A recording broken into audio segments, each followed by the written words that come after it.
All right, should be back.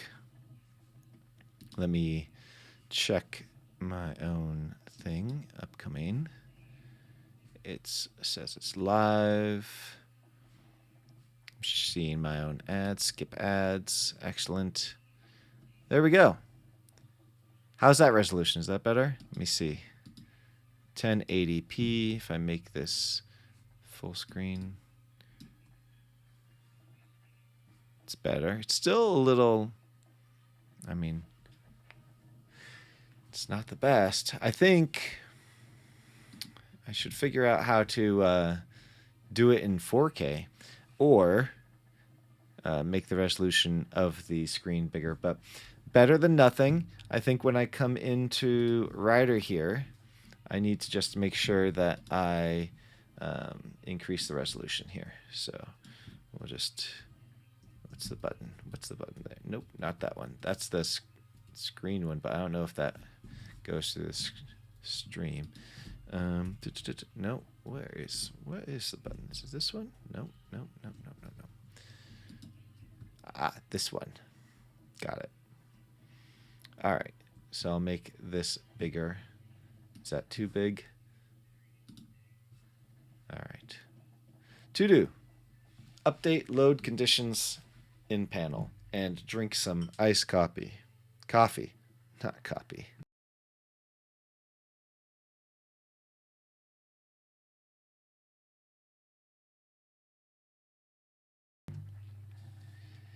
All right, so what are we doing here? So specifically, the guy wrapped my head around it. It's not a complicated thing. I actually don't. The thing is, I don't know where I left off. Is the thing. So when we go to our thing here, we have to cast. Well, first we have to learn it. Oh no, I already learned it.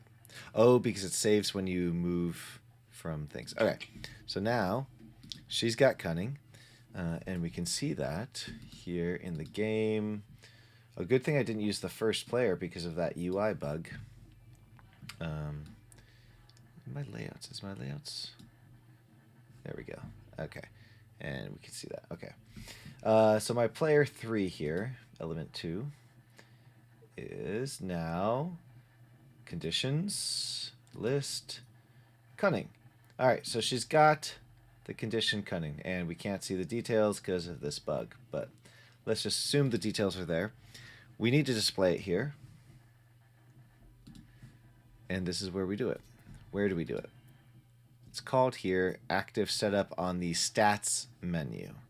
So we're going to load the name, load the stats, load the conditions in panel. So we do nothing but remove the existing conditions. What do we do? What does that do? It goes to, for each one, just destroy it. Okay. Condition panel transform. So that's going to be, there must be a condition panel. Condition panel. Ah, well named. Well named indeed. All right. Oh, wrong button. Condition panel. So the condition panel, there must be a prefab somewhere. Prefabs. If I was smart, the UI prefab. And maybe single condition. Let's see what happens. No, there's a condition, but viewport content. All right, single condition. Ah, that's what we, and then we can duplicate those from, good. So that's what's going to kind of look like. Okay, and so where does this script live? This is stats menu. Stats menu lives on stats panel. Okay, and we have condition prefab, condition panel. Okay, so just instantiate, update the stuff, and we should be good. All right. So, what was I doing before?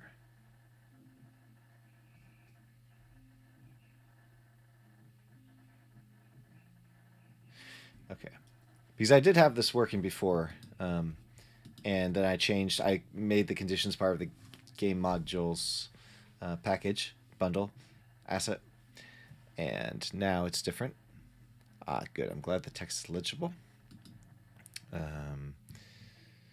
So now, what was I doing here? So this is not going to be conditions.list dot count.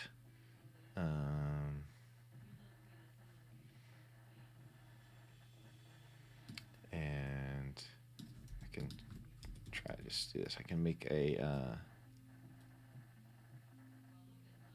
well, let's just ignore that for now. Loading condition, active player conditions, c.list, full name, and we're going to do we have a name, display name, okay. And we're going to var active condition equals, we'll just say condition equals that. I don't know why this is not a for loop, but maybe there's a reason. So we'll just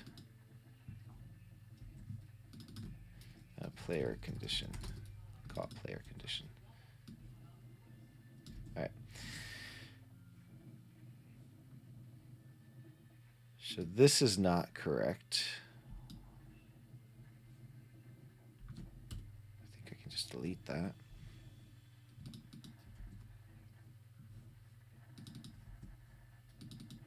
Display name. Oops. Display name. So the conditions should have dictionaries with end time and description. Let's see if they do. And I didn't pause, so now this is going to freak out. Okay, let's go to our conditions. Buffs, cunning, and dictionaries. What does it have? No dictionaries. All right, let's manage conditions here. And we're going to add, what was it? End time is a float, and description is a string. So we're going to do this. Description. It's being slow. I can't type. This is when you can't type and spell properly. It being slow. Taking off my headphones. I don't like hearing myself. I know. This is like, it's like a puzzle putting together what it used to do. So description is going to be a string, and it's going to be a text box. And then we're going to add end time. And this is just going to be a float.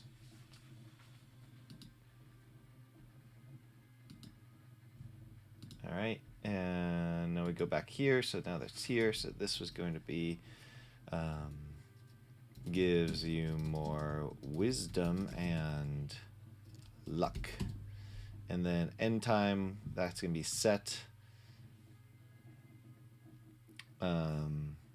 Well, that's going to be something I'm going to have to do. It's going to have to be set when I cast it. I'm actually surprised that isn't part of it already. I'll have to go back and check that out because this end time is going to be important. It's going to be displaying that. All right. So now we got that set. Dictionary set. It won't give me an error there. So value float, end time, and this is not right. I'm gonna have to redo that. Wait, time left. Oh no. I did. See, I had this nice helper function, time left. Can I make it wrap automatically? I guess not. Anyways, I made this helper time left where you give it game time and the end game time, and they'll tell you how much time is left in fancy ways. However you want, numerical, or if you round up or other things like that. So yeah, so that's fancy and fun. And And where? Oh yeah, it was not stats list. It was a stats menu. All right. So that might give us the right answer. It'll give us a negative answer if this is 0, but or something. But condition display, new condition, condition display, description text. You know what? Let's just do it. Let's do it live. We'll do it live and see what happens. It might work. Maybe that was all I really needed to change. Aside from adding the time when I cast it, of course. So cast this. I need to remove that you do not have any magical spells thing too. Okay, and load up the stats. Cunning, 8 hours, 0 minutes. Holy cow, it worked. And let's now look at her cunning condition, and that should be under data or game. Game data players 3 is her. Alienor, your choice, I don't care. And conditions, cunning, and what do we got here? Oh, okay, we're gonna have to do this. 2. And pause. Yes, I did forget to assign it. It doesn't have an owner, I know that. Okay. Oh, so I do assign an end time. Oh.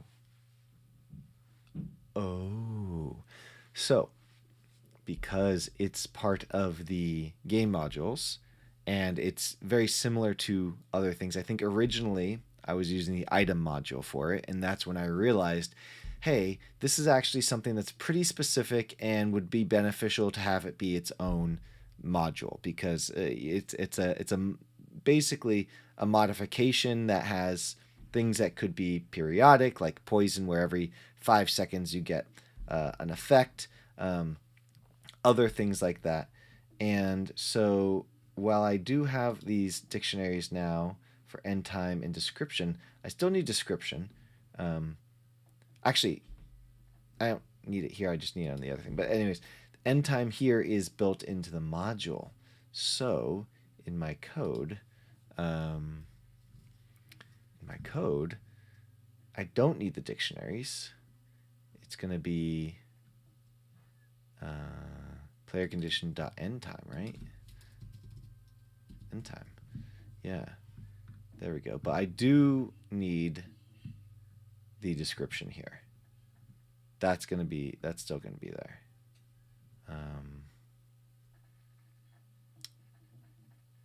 Yeah. And at some point I'm going to have to write some code to make the description I don't know what the right word is. So instead of just saying it gives you more wisdom, it gives you a variable amount of wisdom. It doesn't just give you 4 wisdom. It gives you 4 wisdom plus 1 wisdom in every point of mind magic and other things. So I could say it gives you 4 wisdom plus 1 per point in mind magic, which is helpful. Or I could say it gives you 5 wisdom. Or 6 wisdom or 8 wisdom or whatever the end result is. So I want to build a sort of method that computes those values and allows me to use some sort of variable system inside the text that replaces like double curly brackets or something, and anything in that, if it says final stat this or whatever, it will fill in the number. So I want to do that at some point too. I think I tried doing it before and I failed. I got close and then I was like, not quite there, and so I decided, let me do it another day. All right, so that should work. The description text. So condition display is when you click on it. Let me put this back to 1 so we don't get that warning that the owner is null for condition cunning. Did you forget to assign it?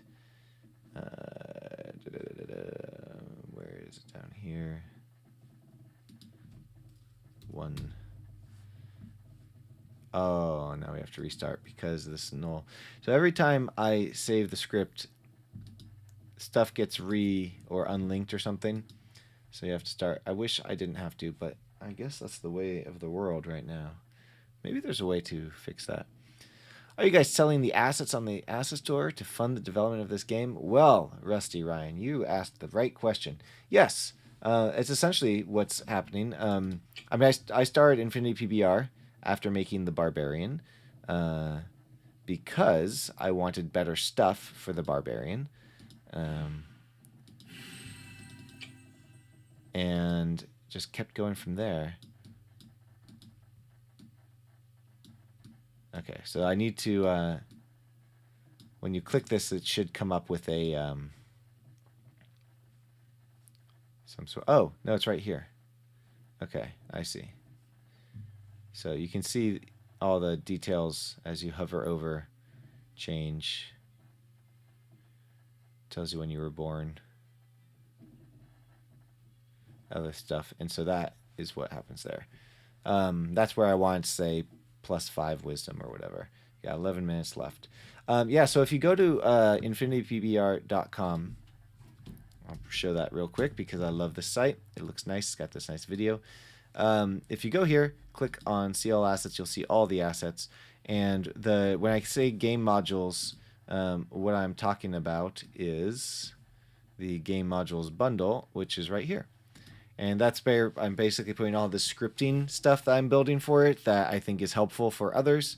I will put here, and yeah, and it will include all these different things. So if you are interested in any of these things, then that's there for you.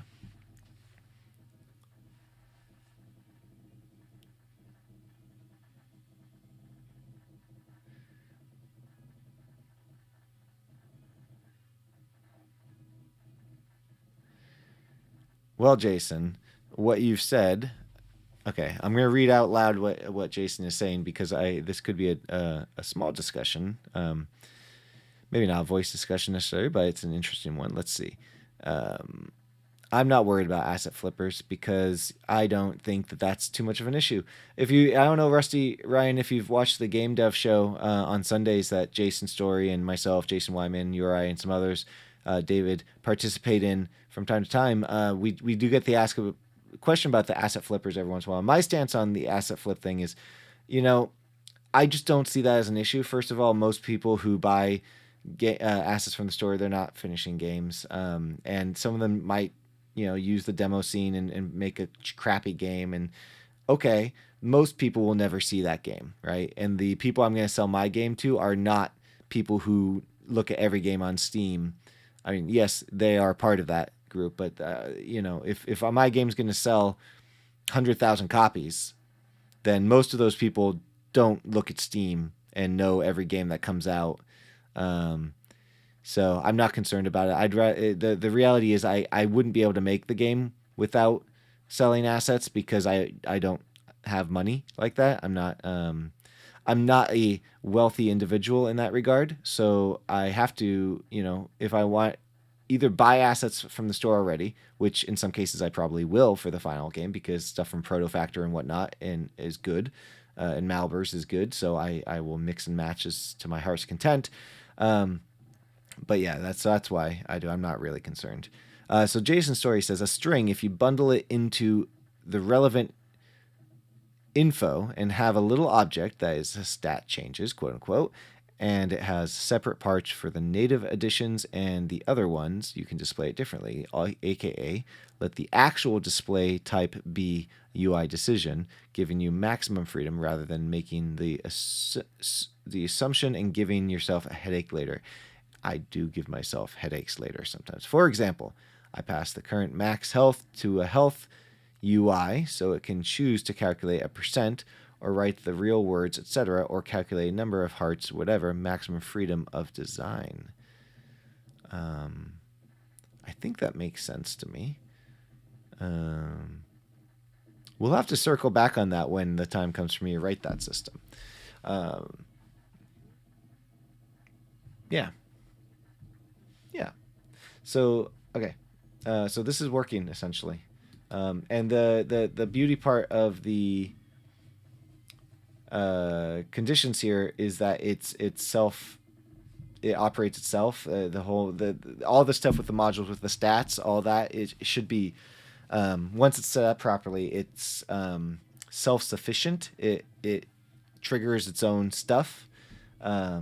So if 11 minutes in the game pass, then that will just go away, and the stats will change. Everything's automatic. And let's see if we can do that. Let's see. Where's our game time? Game time. Actually, we'll keep this up. We see cunning down here. It's there. And game time. Is cunning still there? Cunning is still there. We see game time going up. There's 3 seconds for every game minute. So, oh, it's gone. So it just expired. And it automatically removed itself.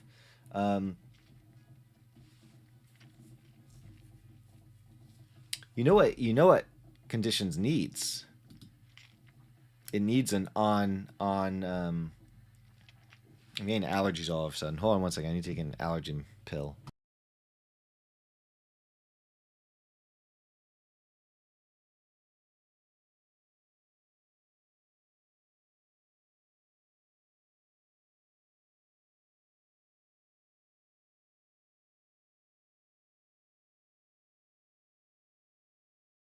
It's another reason why I couldn't be a voiceover recorder. I think it would be difficult. My mouth starts itching with allergies if I talk too much. 'Tis the season. I just need a room that has no air in it. So the conditions needs something that happens after, like in the original Might and Magic 6 game, that a lot of this UI and stuff is borrowing from. There was a spell called Haste, and when it expired, you would get the Tired. So maybe I built this in actually. Now that I think about it, did I build this in? Let's see. Display name. Description is already there. So I don't need the dictionary at all. All right, let's pause this. I'm going to fix my issue so I don't confuse myself later like I did today. I don't need description, and I don't need end time there. So we go back. Okay, so description there, end time. Stack, whether stacks, levels, expiration condition. I did. So what we could do, I'm going to duplicate this one.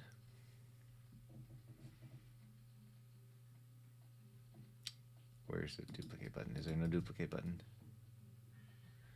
All right, so duplicate it. Create a new UID because that needs to be unique. Create it on this one. We're going to call this dumb. So after your cunning, you're going to get dumb. So cunning is going to turn into dumb here. And a little bit not as smart as before. And it's going to last only 2 minutes. Oh, I did the wrong one. Man. Okay, let me fix that. Copy, paste. Oh, wrong button.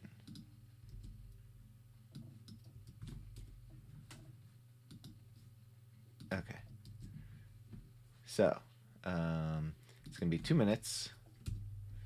And we're going to do negative. We're going to do none of this. 0. That would add more time if the caster has better mind magic, but we're not going to do that. And the stats are going to be... We're just going to remove luck altogether, actually, and just make it -2 wisdom, and we're going to remove that. So it's just -2 wisdom. Dumb is just a little less wise. So let's try this out. So technically, if I set up this properly, then this will just work. And when cunning expires, the condition dumb should be essentially cast or added to the condition list. Let's find out. Hello, Leonardo Garcia. How are you? Welcome to the stream. I'm glad you're here. All right, cast this spell on this player. Let's look at their stats. Cunning, 11 minutes. They are wise beyond their means, 14.4 wisdom points, and we will let this game run for 33 seconds, and we will watch it run for 33 seconds. And what we would like to see is Cunning disappear and Dumb appear. And I would like to also see if the UI particle shows up and the sound effect shows up too. That'd be really neat. I don't know if that will happen. Can't remember if that happens with the condition or if that happens with the spellcast. I think it happens with the spellcast though. Let's see. Should be soon. Oh, it did not work. Well, what a shame. Right? It didn't work. Let's confirm that. Didn't work. No. Okay. We'll have to dig into that. Rob George. I also like the conference. I had to work, and I was very disappointed about this. First of all, because I had to work in general, and that just generally disappoints me. But also, I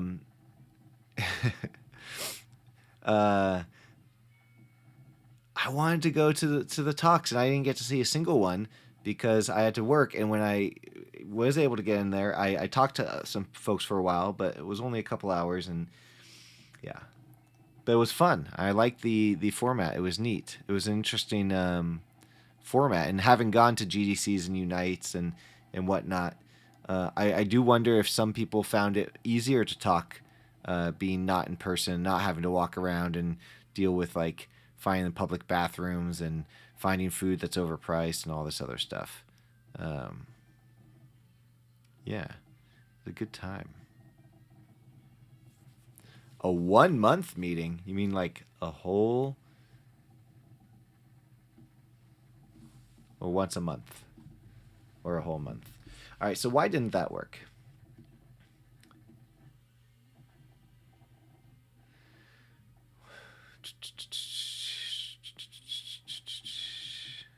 Doesn't look like it did any debug logs. So let's look at the code. Wrong button. Oops. So the code for this is going to be in Infinity PBR, game modules, not that one, this one, game modules up here. Some people I've heard don't like the use of the dashes and stuff to keep things organized outside of the alphabetical order. I do, though. I do like it. All right, let's look at the script. Scripts, we're going to look at game conditions list, I believe. And, oh, I should comment these. I must not have remembered to comment them. I try to comment all of these.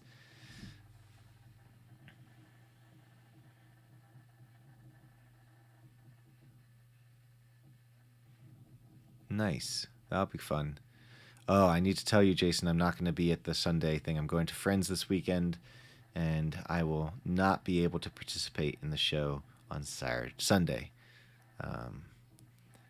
It's going to be a Memorial Day party. Not really a party, just a few of us. But that's that. And I'm gonna miss the Gather thing too. I'll try to hop on though and show my friend though because I think his kid might be interested in it. His kid's the one. This is my friend who's sick and he and his kid they want to make a game and they were looking at Unity and then they loaded up Unity and was like, what? They went through one of the whole microgames things, but they were still like, what? And so now they're gonna use Unreal. We'll see. We'll see.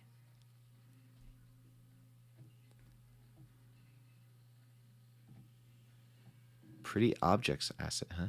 See, I could probably make my own thing that did that, and then people would be really confused. Like, wait, why is this out of order? All of the Infinity PBR stuff is out of order. So I'm not going to get the pretty objects because I don't want to steal from them.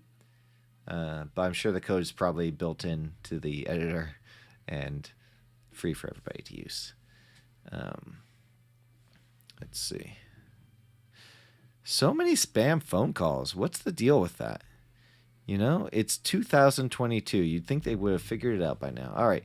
Expiration actions. This is a thing, right? It happens at tick. It happens at late tick. All right.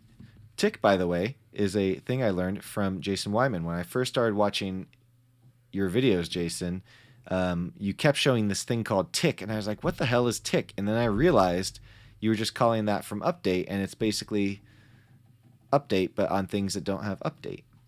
And so now I use it too. That's back when I found you and I started watching you on YouTube. I'd sit on the couch and watch you on YouTube and be like, huh, that's interesting. Debug.log. We'll say I need to remember to always put that there. Expiration actions. Just to make sure this is going. Check each game condition list. Oh, I don't want to do it here. That's going to be spammy. If the list is not expired, then continue. Otherwise, add expiration condition. Well, that's what we really want. We need to make sure this is happening. All right. So we're going to say this. And game condition. Dot full name. Name. Display name. And then it's going to add...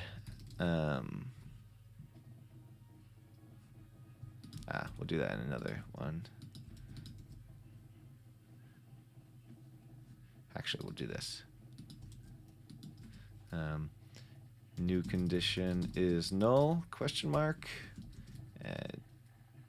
Game condition equals null. All right. Type it right, spell it right. All right, and then...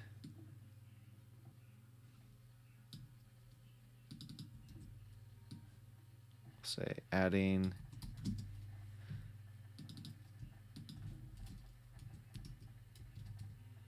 expiration condition dot display name. All right, we'll see if that works.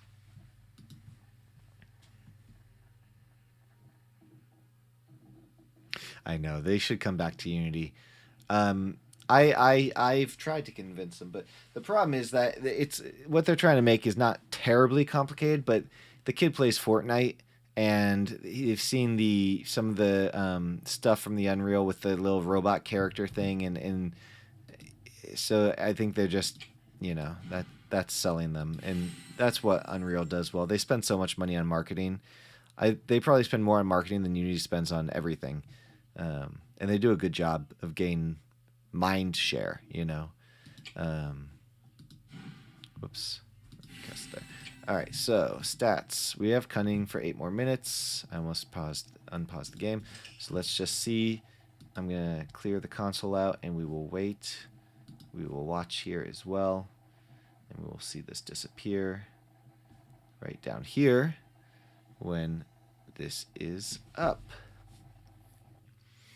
So Jason, since it seemed like everybody had a good time, are you going to do another... Will this be an annual conference? It should add cunning. Wait, it shouldn't add cunning. It should be adding the other one. So it didn't add, so that's something. But I think the problem could be that I didn't change the name in the display name aspect. That's my guess. So let's see. Conditions in my RPG project. Dumb. Display name. Aha. Dumb. Because stacking looks at the display name.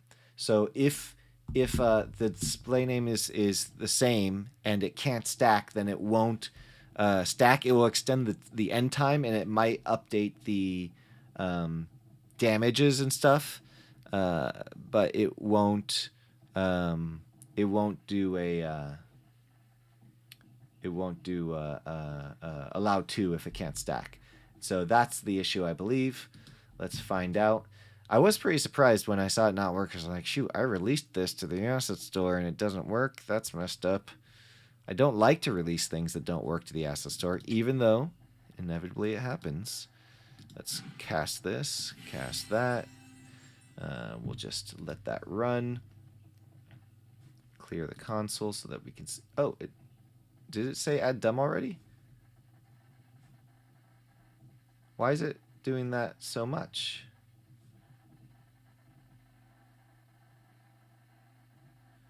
It shouldn't be trying to add this much.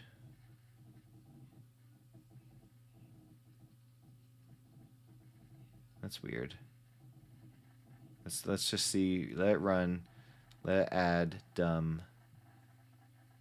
Okay, added dumb, and if we look at her now, at her stats, we can see she is dumb for 0 more minutes. This isn't showing up. The hover isn't showing up for some reason. Why not?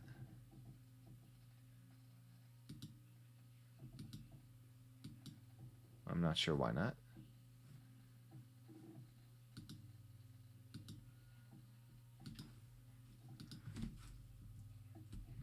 Just change this to luckiness just to see if this has the effect. I don't know why it was doing the other one, so we'll have to do that. Check that out as well.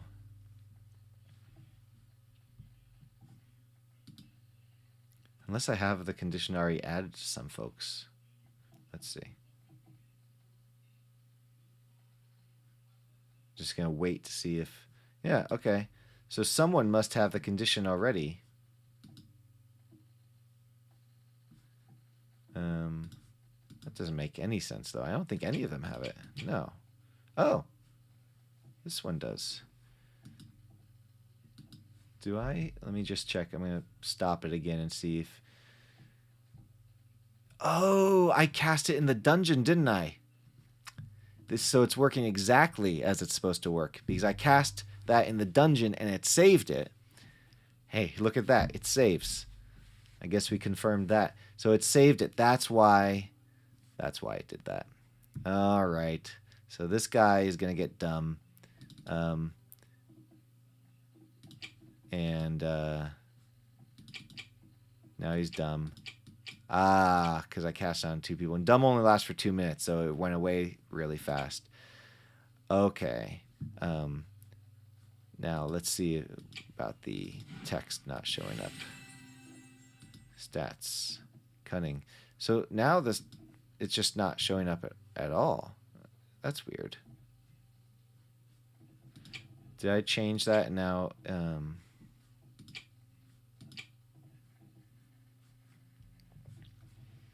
hover single condition. Description text equals description. Condition display description.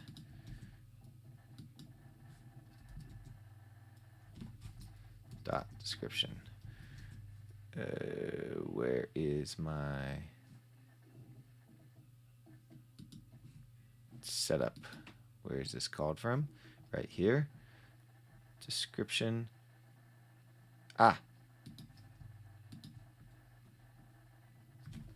Player condition not description.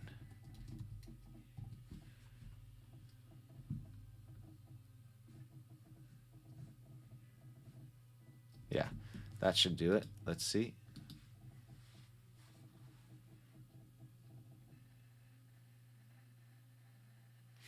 Man, imagine if Unity had Fortnite money. Imagine if all of us had Fortnite money. That'd be nice. You know, if I was filthy rich, I would probably still be doing this, but I'd have a nicer setup. It would be in Hawaii or someplace similar, and I'd be hiring more people to do cool stuff for me and with me. All right. Cunning increases wisdom and luckiness. Oops. Let's let him get dumb.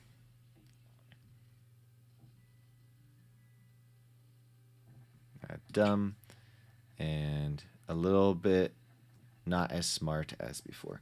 All right, so that was all working as expected.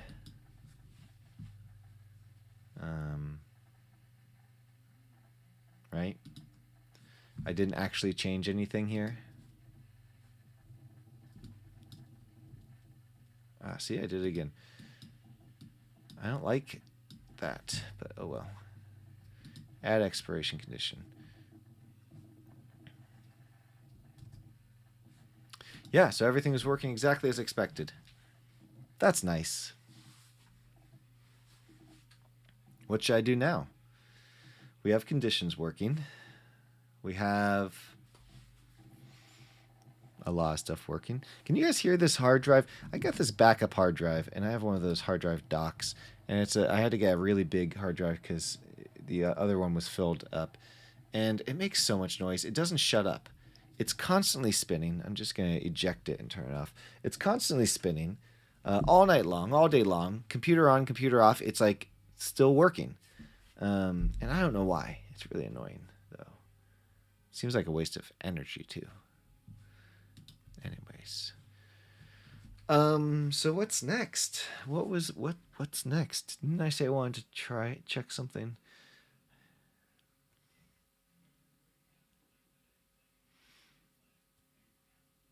I think. What is next?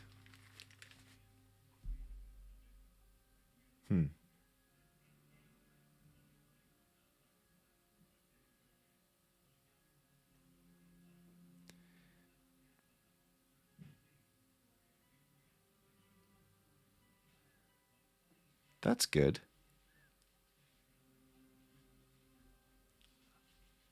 I'm sure it picks up a little bit more. That Blue Yeti, though, oh my gosh. That Blue Yeti would pick up every sound my belly was making, which made no sense. Maybe I have a loud belly. That could be part of it. But every single sound. Holy shit. That's why I've got the background music. I kind of like the background music, too. I hope you guys don't mind. Although if you were listening to your own music while listening to my stream, you wanted to listen to both your music and my stream, then that could be an issue. But all right. So I think what to add next, what to do next. I don't remember what direction I was going with. I guess I need to finish doing all these menu stuff. I mean, I was definitely working on the stats menu, getting that working before. Inventory's working. Oh, look at that. I need to figure out some shader to make the characters show up because it literally just has a camera in front of them. If they're in the wrong spot, then it doesn't show up properly. All right. Yeah, there you go. So let's give them a nicer background. Nope. Where's a nice background? That's not a nice background. Doesn't really matter. All right. So we got that. We got that. Oh, skills.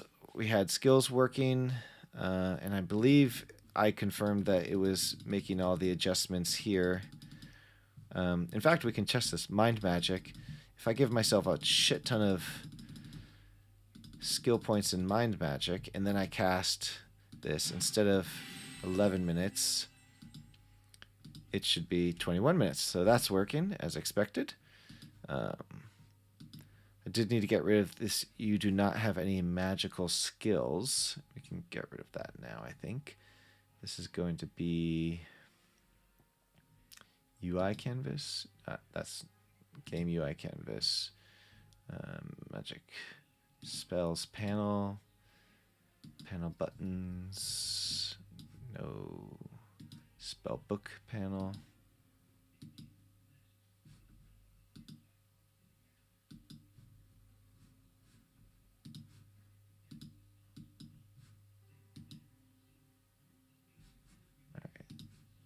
Turn that off for now. Select this. Figure out where it is.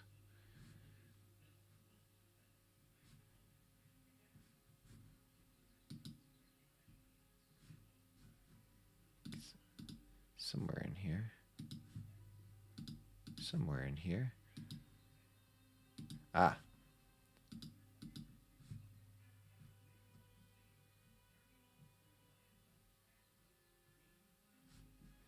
So I think this is the old way I was doing it, just in the initial version. So I think I can turn that off entirely.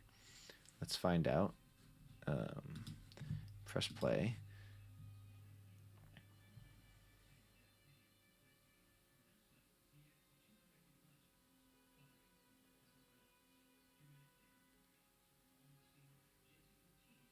Ah.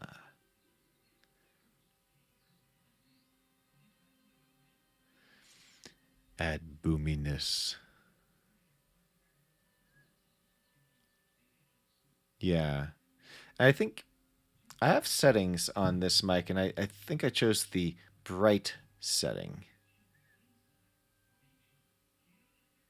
This is this is the Shure microphone, MX7 or MV7, something like that. Okay, did this work? Oh yeah, so that's you have not become skilled in any skills of magic. Okay, so certainly we can do other spells too, but there's also quests.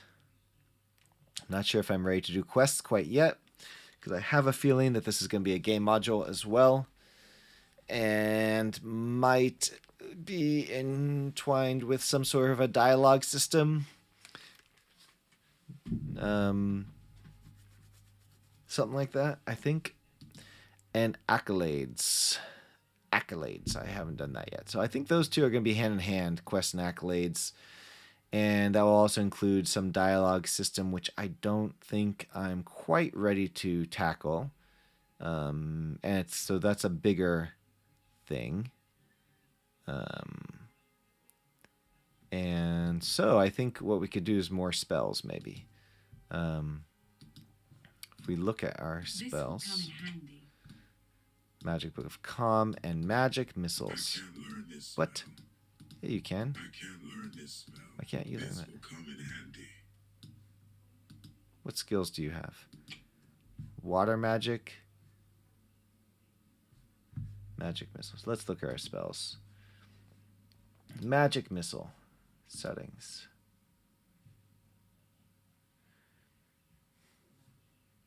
Maybe that's not. Item objects. Spells. Water magic. Oh. Is that why? Because it's not. Oh, magic missile. Air magic. Why was he given. He got water magic, not air magic. Why did he get that? It's probably in my skills.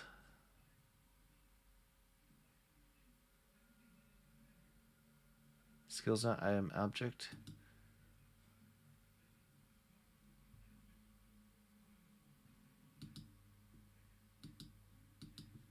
Thought I had skills. Ah, they're down here in the stats. There are stats. Magic skill. Water magic. And dictionaries. Starring item. Magic Book of Calm. And that one's water magic. Fire magic gives a fire arrow. So why the heck does he have something of magic missiles? How did he get magic missiles?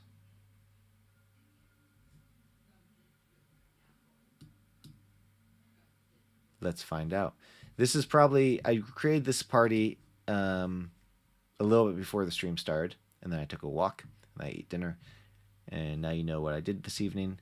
And so let's go back to the scene, the title scene, scenes. Title. Cancel. You know, before I do that, let me not forget to apply that override.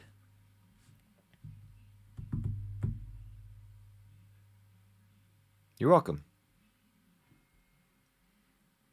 Yeah, the Blue Yeti. All of these companies pay people to make reviews on YouTube. And so the reviews, you can't, even the ones that say, I bought this myself, I don't think you can really trust them. It's very rare to see a review on YouTube where someone says, this is shit. It picks up my belly noises. I can't use this for podcasting. If I was playing the guitar, fine, but I'm not playing guitar. So this is not a good microphone for podcasting. Instead, they all say, it's a wonderful microphone. It's amazing. Yeah. All right, so title. Yes, we'll save the scene. So my thinking is that I had selected a skill and then another skill, and it gave me the wrong... Maybe it didn't take away the book or something. So we're going to go new game. And we're going to load up the character here. And we're going to look at character 2, I guess. Or we'll just go with the fourth one. So then we look at our skills. And so this is where he should get stuff in his inventory added when we get these things. So fire magic. Okay, now fire magic book of fire arrow. Of course, that Unity bug, not mine. Haha. Then air magic. No, air magic. Okay, magic book of magic missiles. Now, when I remove air magic, it should go away. Oh, look at that. It took away the wrong one. So that's what happened earlier. I had added and then removed, and it took away the wrong one. So if I add magic missiles, add calm, take away calm, no, it took away the wrong one. If I add this, add that, take away air magic, it takes away the first one. So it's taking away the first magic book rather than magic book of whatever it is. All right, so we can fix this, I think. Hopefully I have a debug log showing where it happens. Redo, removing starting item. Hey, look at that. I actually said I need to redo it. Huh.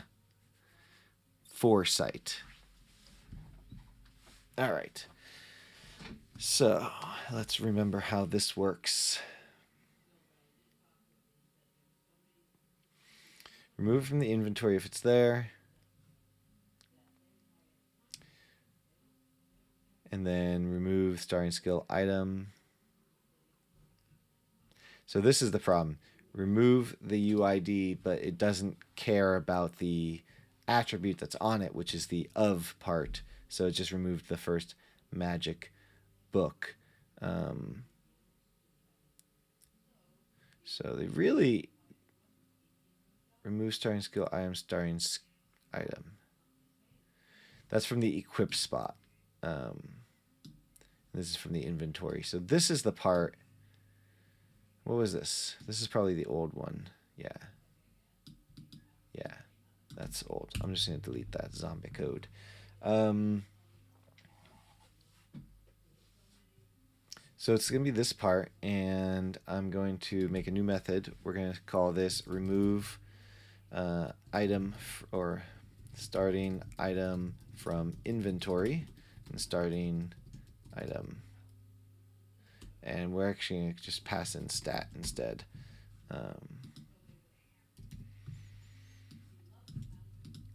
Put that there, create this new method. And then in this, we're going to do... So we're going to get the starting item, but we need to remove the starting item of the thing. And so var starting item equals stat.starting. What is the start? It's a dictionary. What did I call it? It's probably right here. Aha. Okay.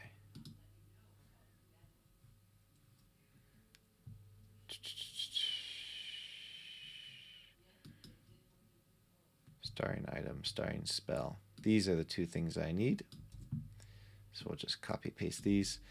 And it's going to be stat. Okay. So starting item is going to be this and that. And then we're going to say if starting item equals null, then we'll return, and otherwise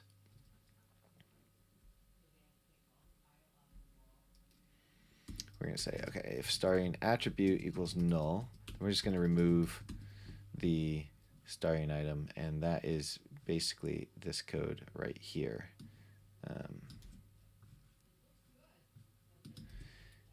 So we're going to say if there's no attribute, no attribute. Then just remove the item. Done, done, done. Okay. And stat starting item.uid. Okay. So that's that. It will just remove that. And then actually I shouldn't remove those because then we're going to return. Otherwise, we need to find the correct one. So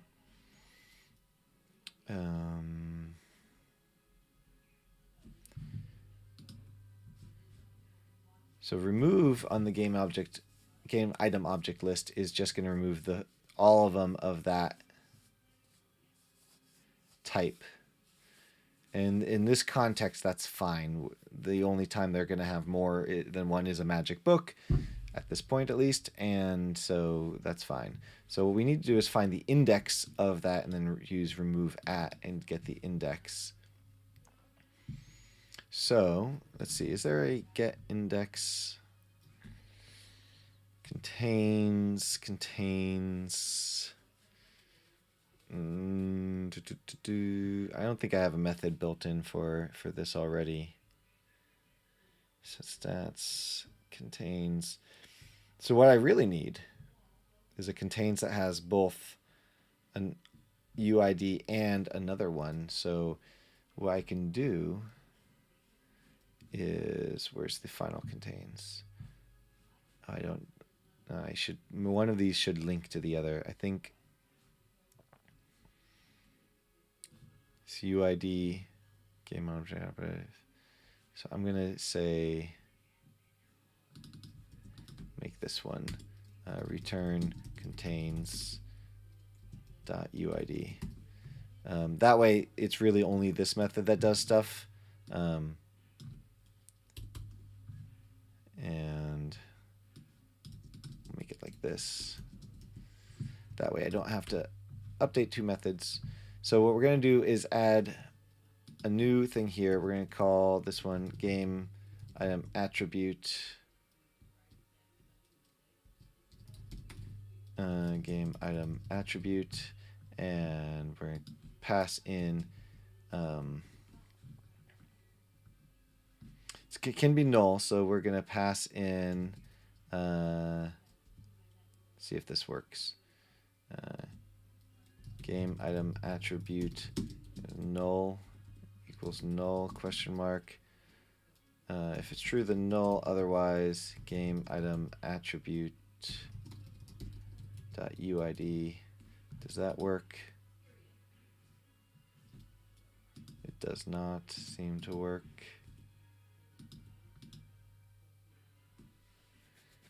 Oh, because I haven't updated the other part yet. Up here we're going to say string attribute UID equals null. And I can do this better, I bet. Merge conditional expression. That's what I was looking for. So if it's null, then do null. Otherwise, pass the UID. And then up here, we're going to say if SS equals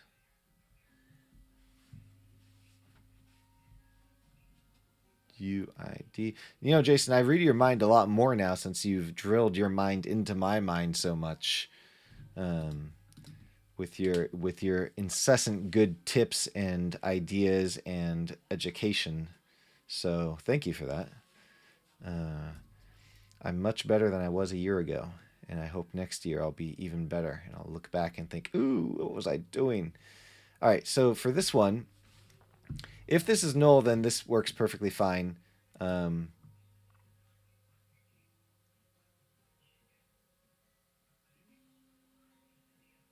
It's funny, I'm doing the wrong one, but that's okay. I'm gonna do I can do it here. And I'm gonna have to update it, the remove as well in the same fashion, but that's okay. So we'll do it here. So if it contains, we're just looking for the first. So I could use link for this, I suppose. So let me try that first. So just rewrite this as link. We're gonna say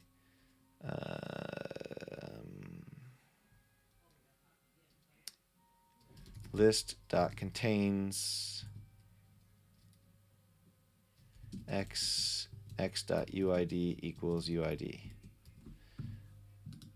First or default equals null.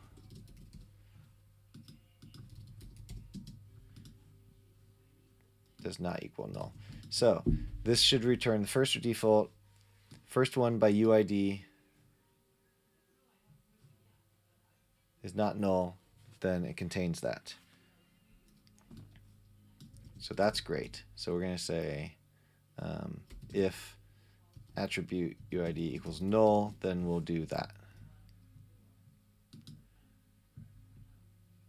And then otherwise, we're going to say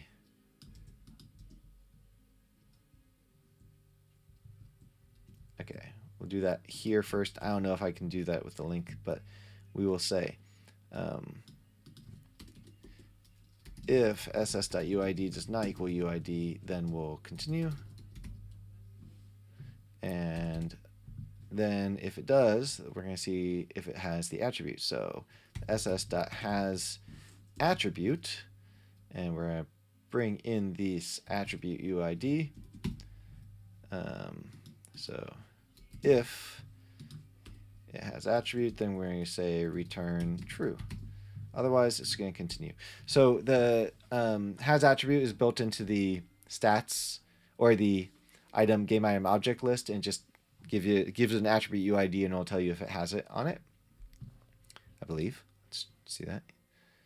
Contains that. Yes. So I can update that one too. But now we'll return true. And while I'm thinking about it, there's another thing I have to make sure I don't forget to do, and that's to update the modules, because this is a module and I'm updating it in the wrong project, but that's okay. Dog fooding it. But I need to make sure that whatever I update here, I also update in the actual module, so I don't, one, mess myself up by overwriting my changes, and two, I share it with the world, with all the folks who have purchased the modules. This is the modules.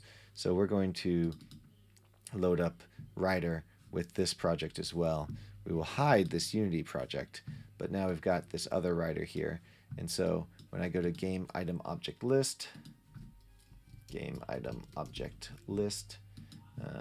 I'm going to say close others. All right, so now I can just do that and copy and paste it there, and any of my changes will be then updated to the asset store.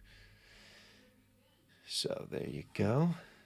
All right, so this is going to just continue if it's not the right UID, and so I can make this a link thing, I believe. So we're going to say return list first or default x.uid equals uid. And in fact, I can make this a little bit more. Let me just preempt myself here a little bit. Instead of doing it quite like this, I'm going to say var found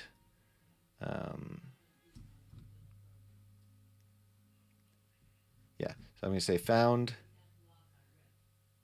item object equals this. So we're going to find the object first, and we're going to put that up here. Whoops, I deleted it. All right.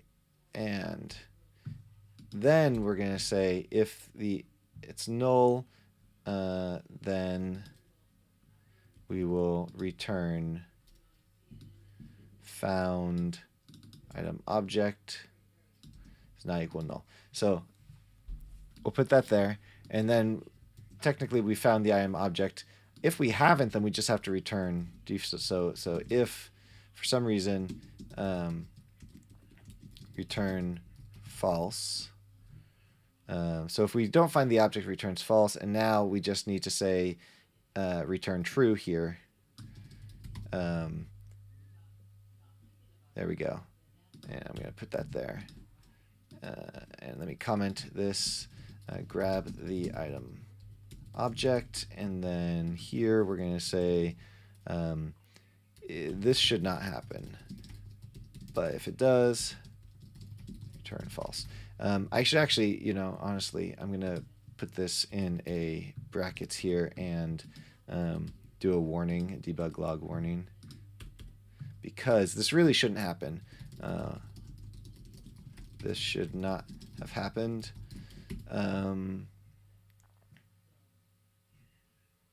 we're going to say item object was not found. That should never happen.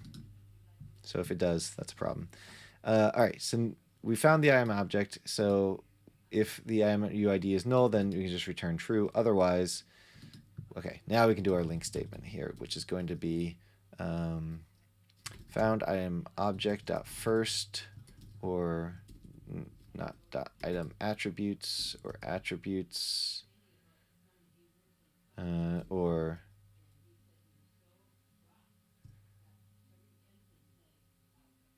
oh no, shoot, that's not right.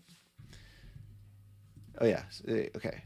Dot item attribute, or attributes dot list, or dot contains. If the attributes, here we go. Okay, I'm figuring it out as I go. Sorry for my discombobulation. And contains game item attribute UID. Okay, so this is going to be, does the found item object contain that? But that's not actually what we're looking for.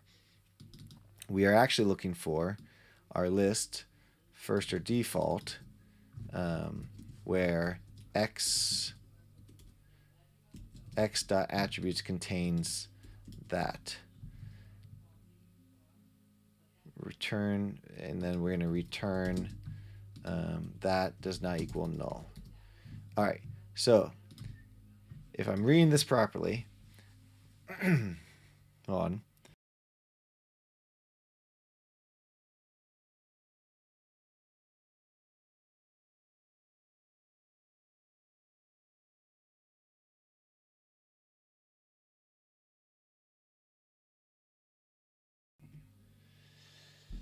Let's see. Are you guys talking about your ages?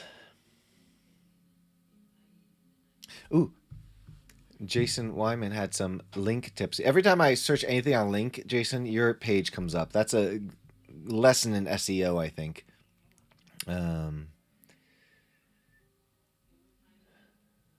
Who's old? I think we're all old. Yes, sorry. Instead of the first or default equals null, gives me the same effect. Instead of, wait, even better. Oh, so I got a better correction. Good. All right. So first or default, where the oh, I need to do more than this. It also needs to be this, right?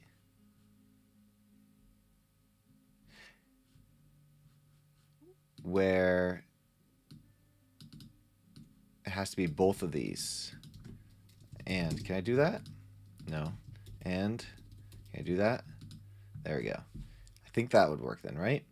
Not sure if this works in link, but I'm assuming that that's what that does. So if the UID equals UID and the attributes of that contains this UID is not null, then we can return that. I don't feel old. That's the problem. The problem is I keep getting older, but I don't feel older. Like, I mean, you know? Oh well. Okay. Okay. Thanks for the confirmation there. So that's nicer. This is nicer. I think this is nicer. Can it be optimized anymore? I don't know. Maybe. I think it's doing a good job of being optimized, though. This wasn't the one where I wanted to, it actually wasn't. I need to update the remove one, not this one, but that's just as well. Oh, look at that. My remove method has an option for all. And so what we're also going to add is this. So it's also going to have a UID. And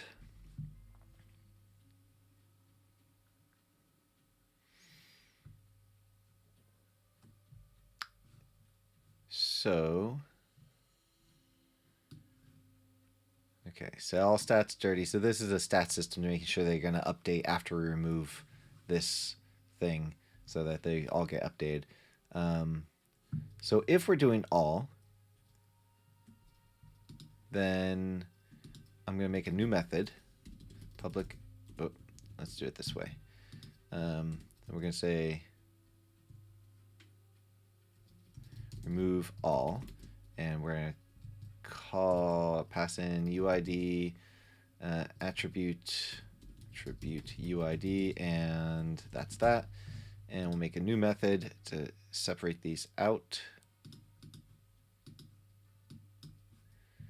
And it's going to be public. Did I create a new one? No. Okay. It's not going to throw us an error. And it's going to do essentially this.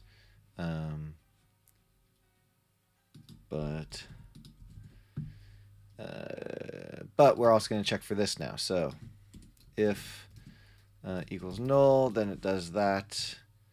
Otherwise, and then we'll return. Otherwise, it's going to do where that and x dot contains x attributes dot contains attribute UID. So now I'll remove all of both of those, and this is going to be equals no. I don't think I need to do that here. Actually, I guess I do, because somebody might call this by itself. You don't have to call this. You could call that directly. So I suppose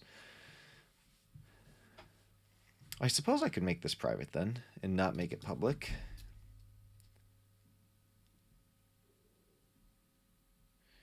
Wait, there is some optimization. If you can make like 176 any instead of the first, really. So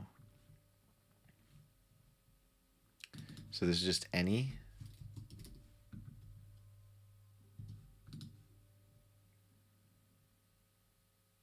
We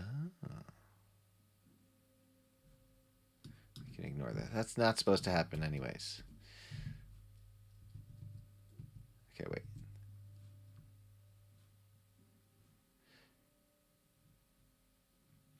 Because I don't need found IM object otherwise, so I can just say, all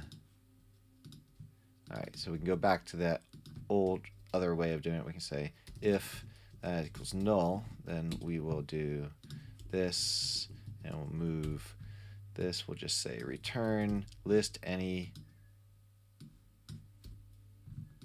equals true.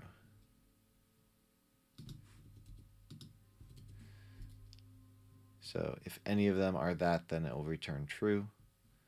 Okay. And then this can be removed. That's never supposed to happen. Remove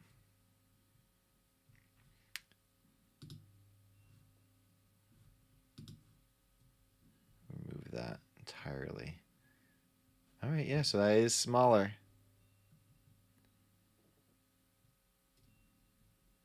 All right, cool. Okay, so for this one, remove all. So we'll remove all from the list. And then if it's not null, then we will remove all where both of those work. And so I guess, yeah, I was thinking making this private and forcing people to use this one method and passing through whether they remove all. But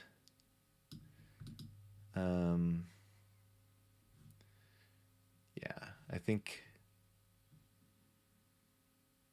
because otherwise I can just use the remove all method, which is more clear. Okay, I gotta go to the asset store and update the release notes too before I don't forget. Asset store, publisher. So to do that, let me pull that up. All packages, draft packages, modules, not modules. What? That must be it. Oh, I don't have a draft of it yet. Okay, game modules bundle. Create new draft. Here, I'll show this. So my release notes are going to be 0.5 and 3.2.5, and we're going to say update. This is actually where we updating. We are updating game, items. I think just called it items. Yes, items. Updated contains to include option for attribute,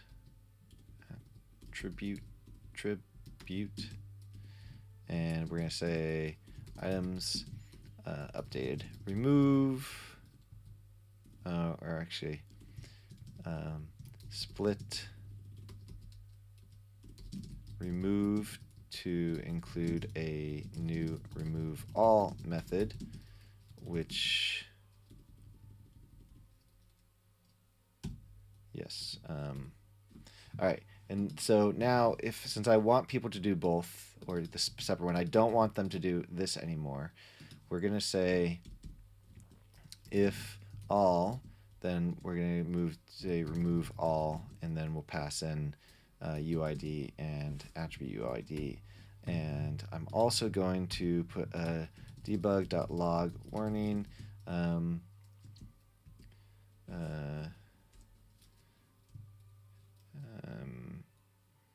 Removing all with remove is deprecated, I guess.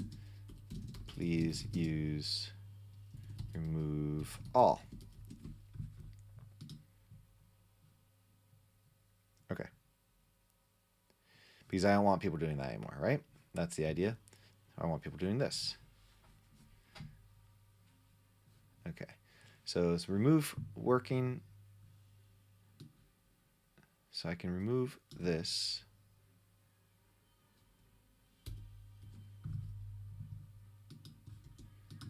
I still need that.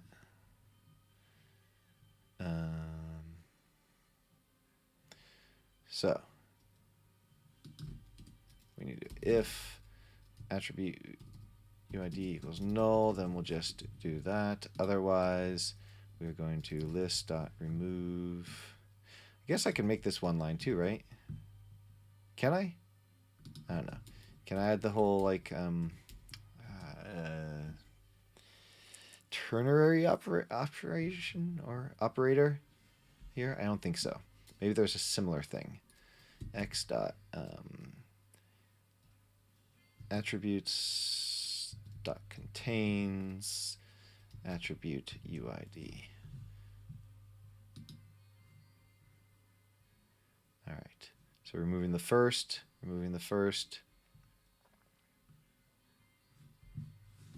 Where'd my chat go? There's my chat. All right. So that's that. Now remove all. We'll set stats dirty. And if it's null, then remove all and return. Need to add that here too. And then otherwise remove all. There. All right. That should work. Copy that so I don't forget. Oh, wait a minute. What's up here? This should be moved up because it's out of order.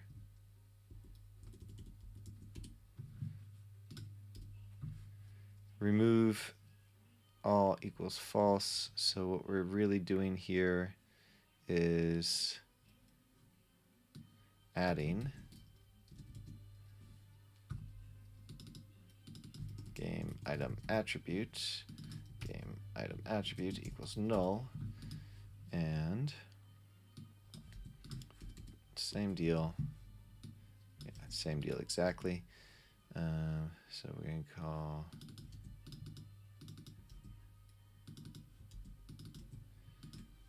we'll need to make that.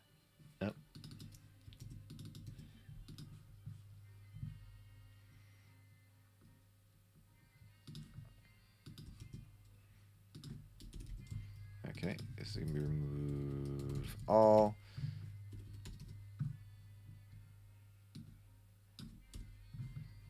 And get rid of that. All we're doing here is saying remove all, passing the UIDs. And then game item attribute equals null. Oh, so we do this right. I'll type it right. Dot a question mark dot UID. Okay. And I will just make this into a, what's this called again? Lambda expression? Is that what this is? Lambda expression? See, I'm trying to learn the terms too.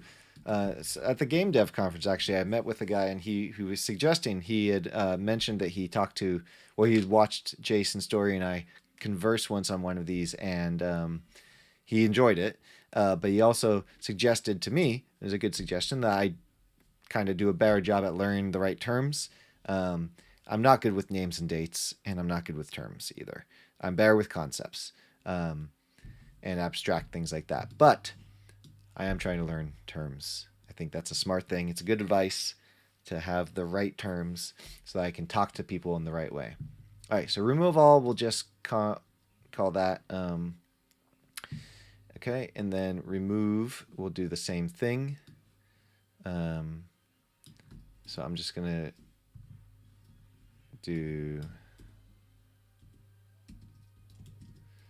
remove game item object.uid, and then game item attribute. If it's not null, then .uid, and then all.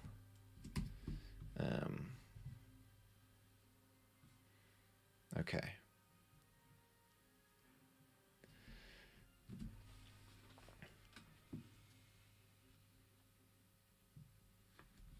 So in general, anything that turns into something can be inline swapped for that thing. If something evaluates to an object, it can be placed in place of the object. Same with numbers, same with bools, etc. So if you did something, wrapped it in brackets, and then resolved it to true or false, it is indistinguishable from just writing true or false from the compiler's perspective. Something like above, that evaluates into something called an expression, like an a equals 4, and the arrow is the lambda. I see.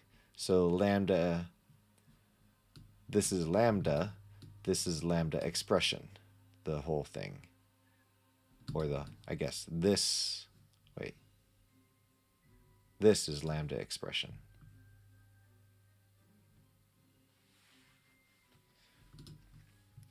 If I'm hearing you correctly.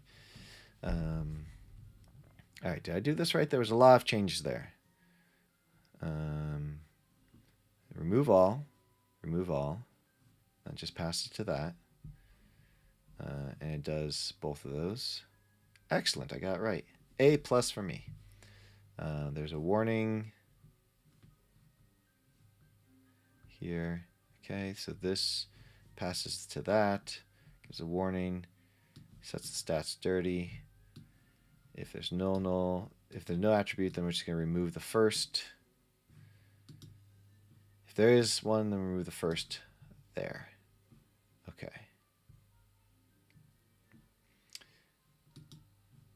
What's this? Ooh, so let me dig into this one, because this was, I want to remember to use this null propagation. So I'm going to copy this. We're going to do it twice because I want to dig into it. I just want to do this for my own benefit. For those of you watching who already know exactly what this is. So it's again saying, is it null? So this question mark after, is it null? If it's null, it will just return null, which is what this does. Otherwise, it will do that. That's cleaner because I can make it a lambda expression.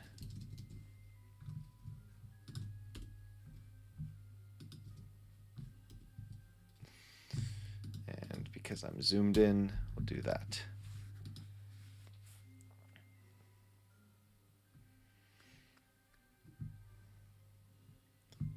Nice.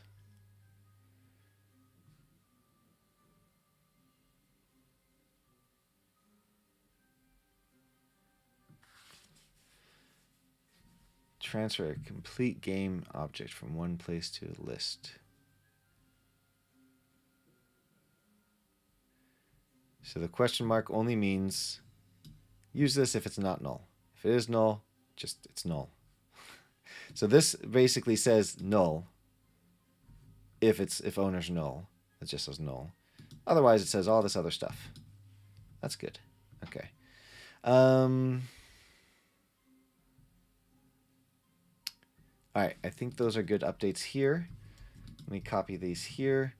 And then save, and then go back to the game and remember why the heck I was doing this. It was in the... somewhere. Redo, removing starting item. That's what I was doing. I am faster when I'm not streaming, but I learn things when I'm streaming from you fine folks, and I like it anyways. Okay, so it doesn't return null. It runs the rest of the method. It's like, don't bother if this thing's null. I see. Okay. I think that makes sense to me. Remove. Oh, yeah, I made a new method for this, right?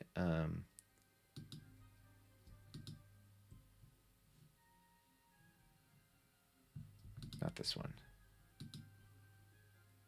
Remove starting item from inventory. So we get the starting item, we get the starting attribute. If the starting item is null, then we just return, and I can remove, put that up there, because the rest doesn't matter. And then we can go to just say active player.inventory.remove, and we'll say starting item.uid, and then null propagation is going to be starting attribute.uid, question mark.uid. What?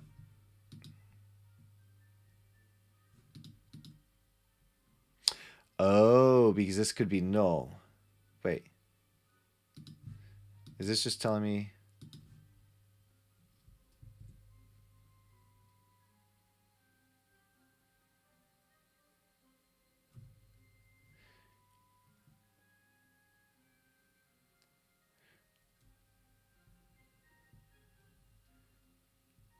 Thing, question mark, thing equals default thing.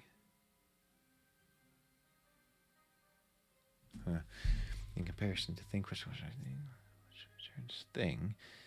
If thing is not null, but if it is null, it returns the default instead. Ah. Okay. Interesting. Return thing if not null, but if it is, run the right side and do that. Return that. Okay. Thing question mark equals default thing.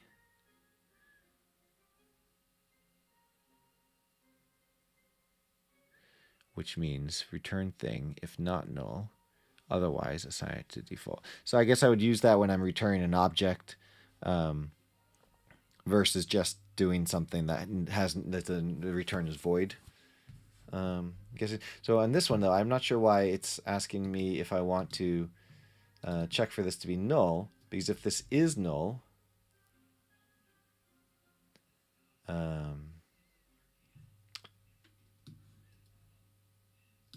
should I do this?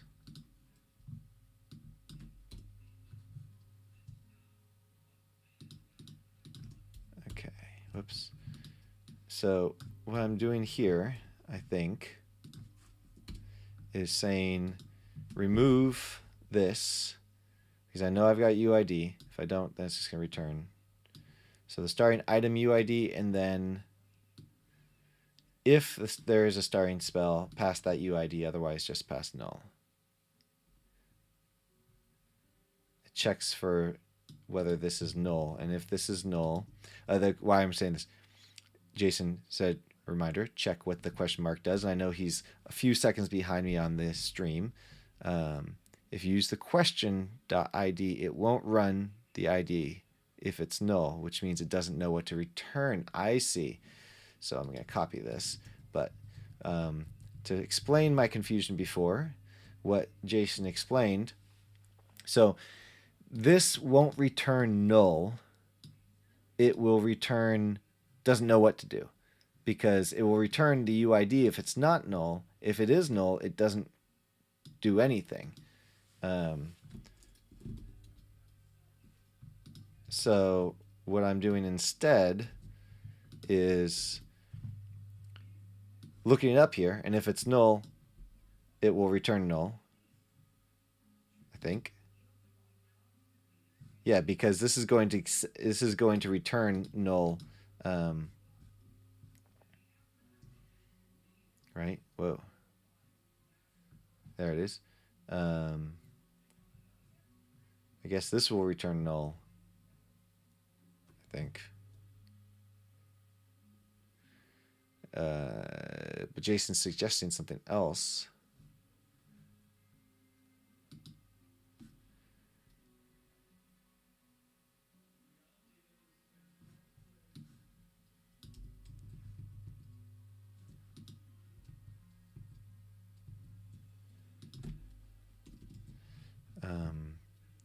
Jason's suggesting starting IM question mark dot UID question default UID, etc. Okay, so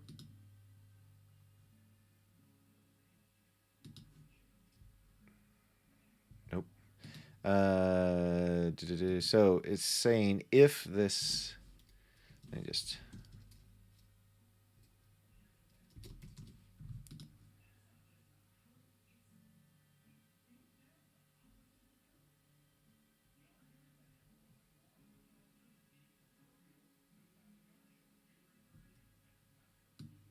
How about this? Let me do it this way. Equals null. Or, yeah, equals null question mark.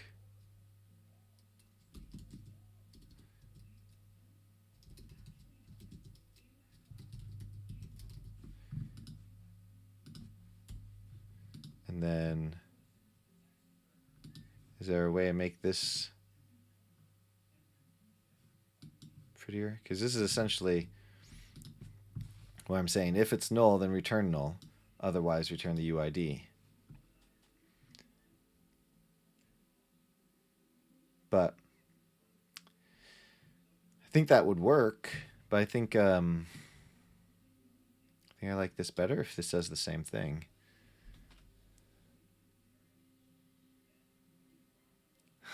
If we make our own custom method in the dictionaries, huh? What are you suggesting? And it's true we don't want to derail me too much. Just a little bit. Try get. Ooh, try get. I've been doing try gets in various of these. I've been playing with that.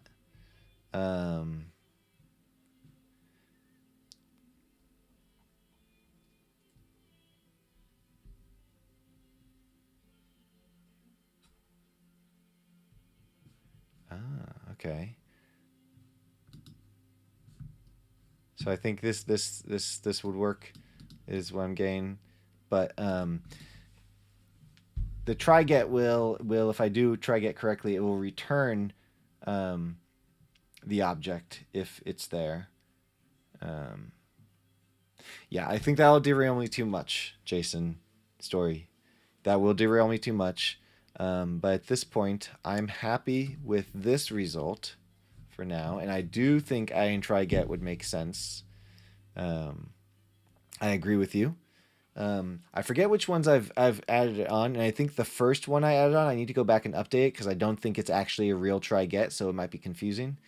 But I have added it to some places because I like it and I started to understand it more, and I decided I wanted to use it. All right, let's see if this worked now.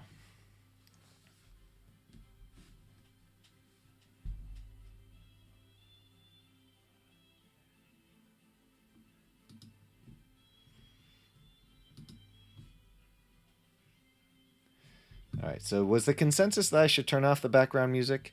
I still kind of like it. Plus, there could still be ambient noises it's picking up. Sometimes there's loud noises outside of this room. New game. Let's look down at our character here and their stuff. We're doing this guy and his stuff. Let's give him some stuff. Fire magic stuff. Okay, and then calm and then air magic. So let's remove calm. Nope, it removed 2 things. All right. Well, why did it remove 2 things? It shouldn't have removed 2 things.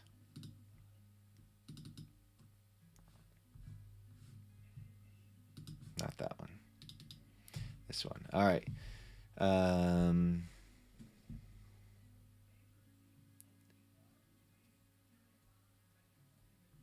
This is only equip spot, right?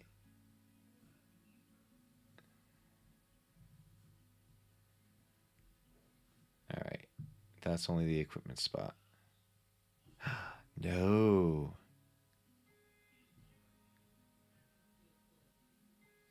Oh, look at this. This is what's doing it.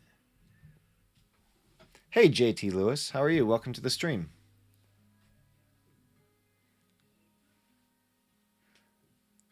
Oh, is it just Lewis? It's not Justin Timberlake Lewis? I didn't know. I apologize. But welcome to the stream nonetheless. So this is where it's going wrong. It's removing it here as well. Let's see. Why was I removing it here? So this is supposed to remove the starring item from the equipment. So rather than like a sword, instead of removing it from... instead of equipping it just to the inventory, it equips it to the character so you can see it. And that's cool. That's fun. And so it's supposed to remove it from the equipment spot if it's there. But since you can get skills for a dagger and a sword, which would give you a dagger and a sword, you can't hold both of them. So one of them will end up in your inventory. So that's what this is going for.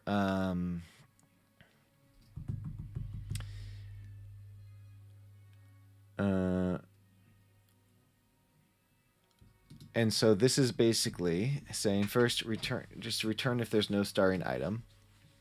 There should be. This shouldn't be called without. Well, actually, it might be null, so it would be called. So if it's null, return. And then equipment spot. Player equipment spot. Get the equipment spot. And then if there's no equipment spot, then we're just going to try to remove it from the inventory. This is where we're going wrong. Actually, no, because... Oh, wait a minute. I guess...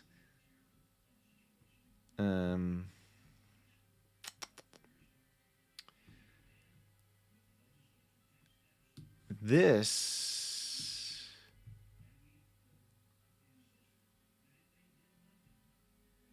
Where's my... I'm in the wrong section, I think. Here. So this one... I think can be moved down here. Okay. So we're removing skill starring item. If there's no equipment spot, then we're just going to remove it from the inventory.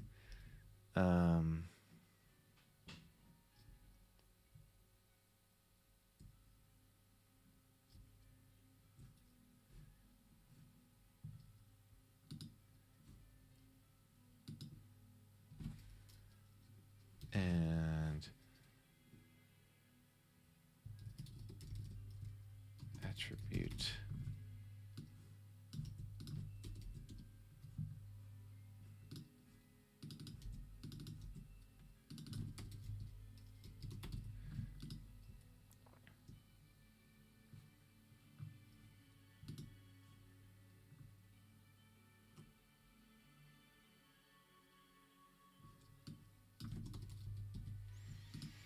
Okay, so let me see.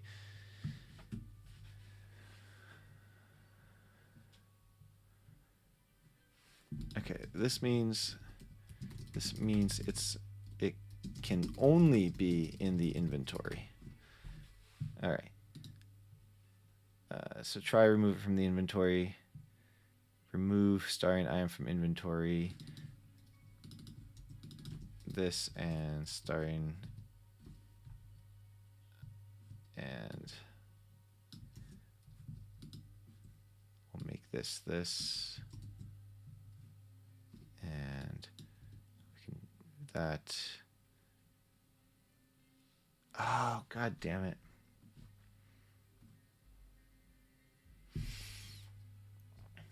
Okay. Undo, a bunch of undo. Let me quickly, I think I know what to do, but let me just undo a fair amount of stuff here. Do over. All right. So let's handle spells first. Handle spells first. And what we're really going to do here is we're going to make this into remove starting spell from inventory. We're going to make that specific to spells. And we're going to say if we don't remove it, actually if we do remove it, then return. Okay, and then we're going to make this return a boolean, and it's going to be return false. And this at the end of return true, and we'll fix that up in a second. So if we are able to remove the spell, like it's a spell, then we'll just, that we're done. We don't need to do the rest. But otherwise, we'll do the rest, and then it's fine. Then we'll avoid this double deletion thing that we just did.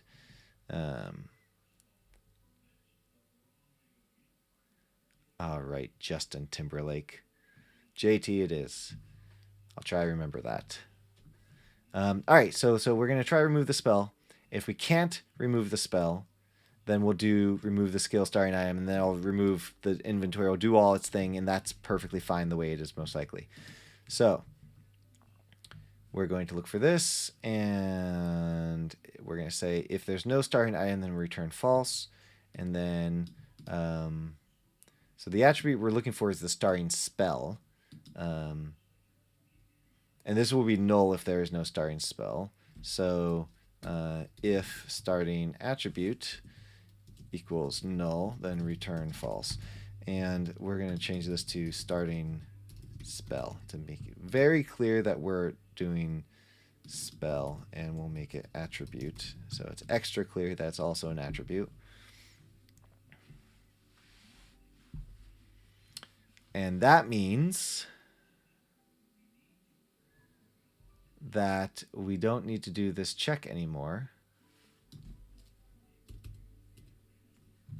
because we know it's true, or it's there.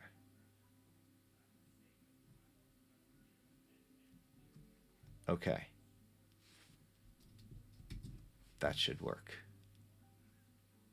And then we return true. I'm nodding my head too, by the way.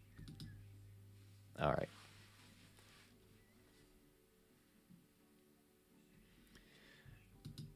Try again.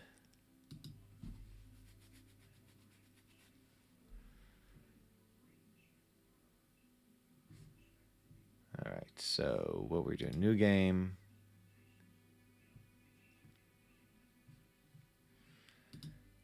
Elf Mage. Skills, look down at the skills and the stuff. Fire magic, water magic, air magic. We're going to remove magic, water magic, which should remove of calm. It did, but it didn't remove this. Why didn't that happen?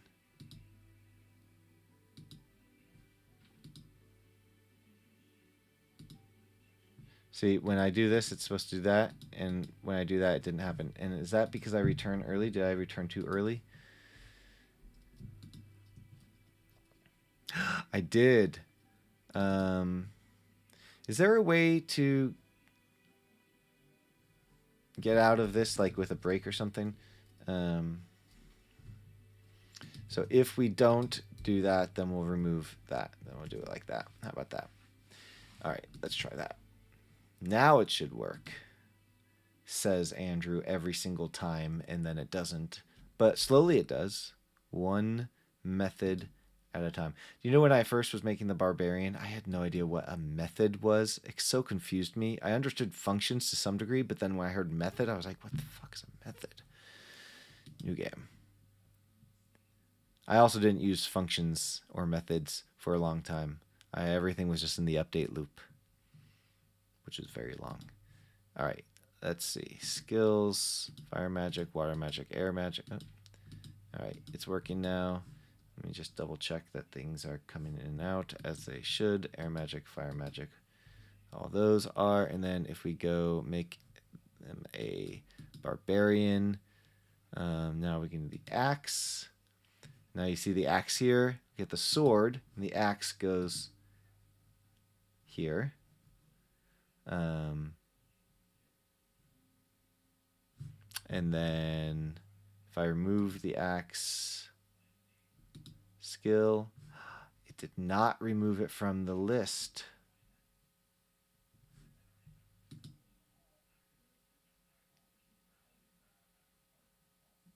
Wait a minute. What's going on? What's going on?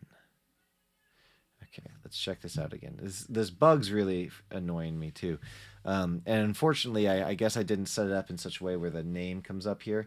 All right, so there's now a hand axe. It shouldn't be. Let me just restart this. That shouldn't. It already messed up. So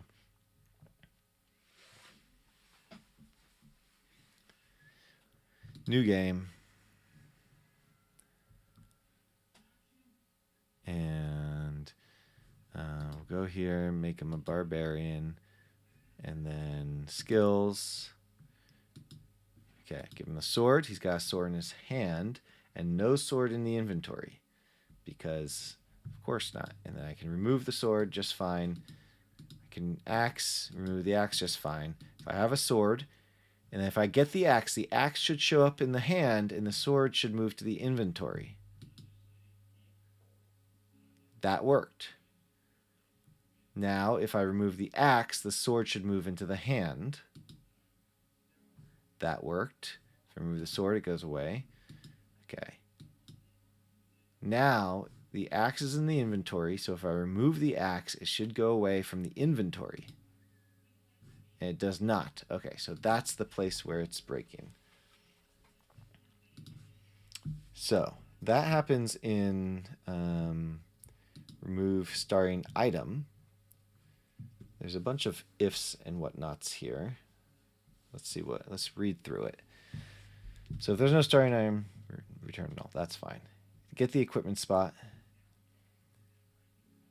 If the equipment spot is null, then we're just going to remove it from the inventory. This won't happen for spells. This will only happen for other things. It doesn't have a starting spell. Which I don't think it's, for my game at least, won't come into play. So this probably never actually happens. But, okay. Then the spot name is the equipment spot object name.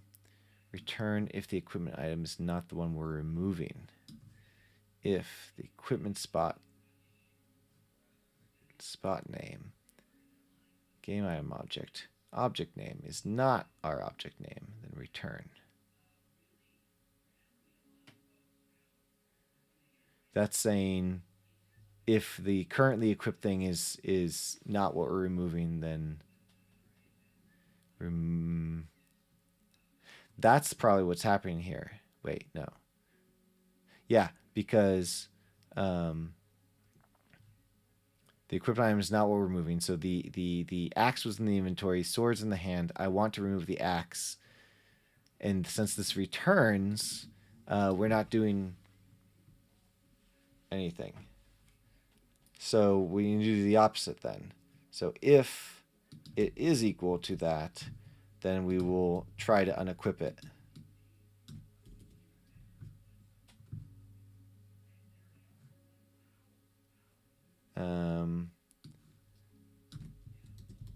And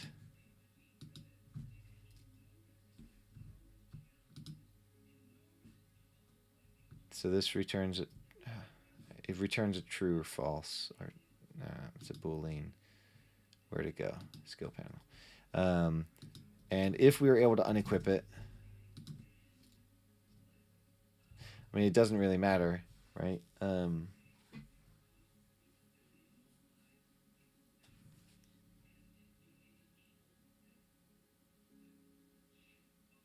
Right? I think that's right. So if the equipment spot has the object of the same name, then we will try to unequip it.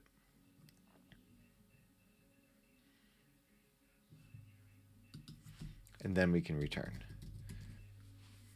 Because there should only be one object in this context. So I don't think we need to worry beyond that. And if we did not have it, then we will search the inventory for an item of the same equipment spot. Right? Why is that?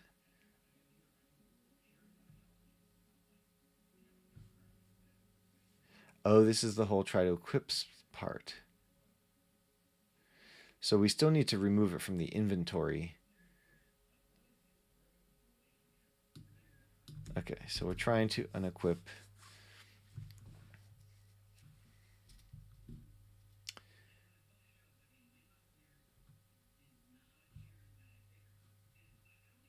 Search from this. So this is going to basically, if I remove the sword and the axe is in the inventory, I want this axe to be picked up, and that's what this is going to do.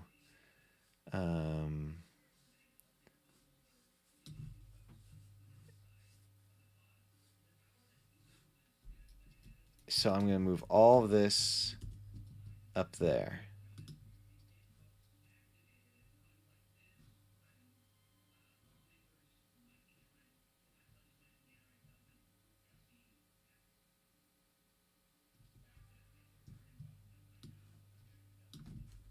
And this up there. So this is basically saying if the equipment spot has the object,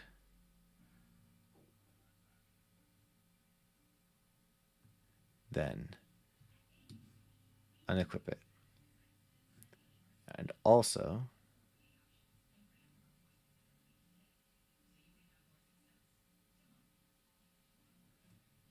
and when we try to unequip it, I believe this goes to, hold on, let me clean this up, close others. When I unequip it,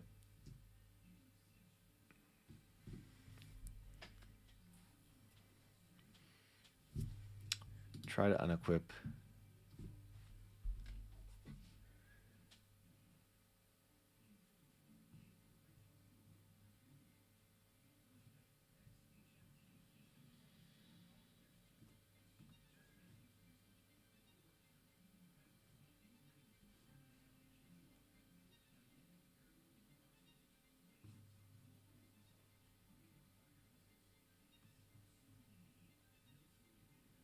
deactivate group.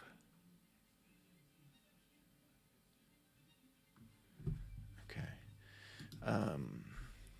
Try to unequip and then try to replace it. Didn't find another one, so we don't do anything.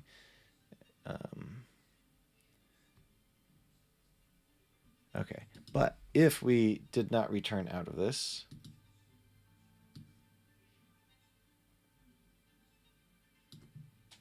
okay, so if we don't try to equip it, if we don't succeed in trying to equip the inventory item, we return. Is that right?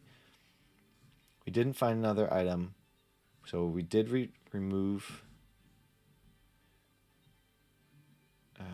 Come on, wait, try to. We did remove it. Then we were searching, so let me just remove the item from the player equipment, and then search the inventory. We did not find one, so return, and we're done. Otherwise, we're going to try to equip. Okay, try to equip the found item from the inventory. Um,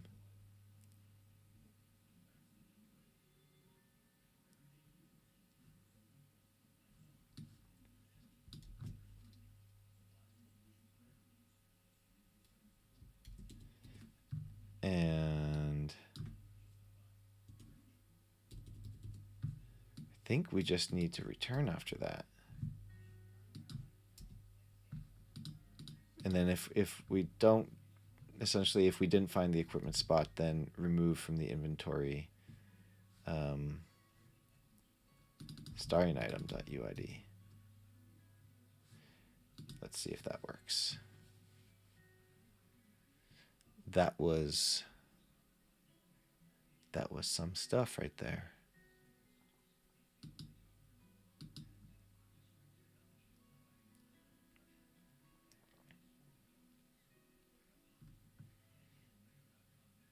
Okay, new game. Scroll down while that's doing that. And we will look at skills for this one and make him a barbarian. So he will get a axe and then a sword. Axe goes there. Remove the sword. Axe goes up. Axe does not get removed. Okay, I'm going to write a note. Can't write a note. It's going to mess up the thing anyway. So axe did not get removed from the inventory when it did get pushed up.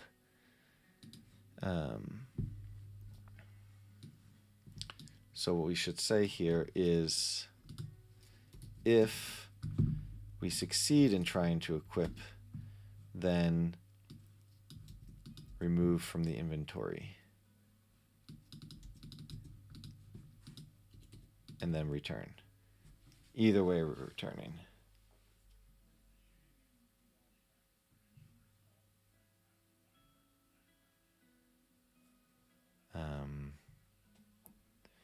Yeah, okay. Try that.